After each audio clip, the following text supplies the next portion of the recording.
चला लक्ष द्या इकडे, तुमच्यासाठी एक प्रश्न आहे, मी आता वाचला, बघू तुम्ही किती बरोबर उत्तर देताय. खालील वाक्यामध्ये किती इंग्रजी शब्द आलेले आहेत? वाक्य नीट ऐका, तुम्हाला इंग्रजी शब्द किती आलेत ते सांगायचंय.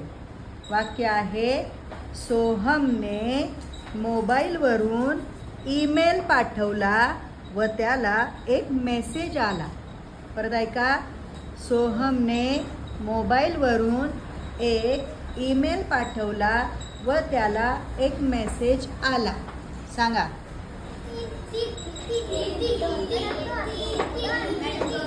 दोन कोण म्हणतंय? सांग प्राजक्ता. ईमेल आणि मोबाईल. बर, तीन कोण म्हणतंय? सांग संविधान. Very good.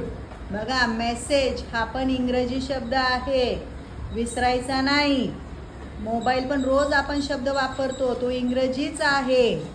मोबाईलला म्हणतात भ्रमणध्वनी. काय म्हणतात? मराठीमध्ये म्हणतात भ्रमणध्वनी. राहील ना लक्षात? आणि मेसेजला म्हणतात संदेश.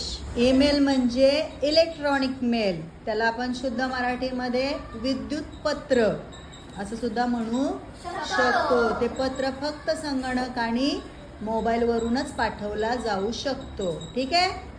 आवडली माहिती? छान.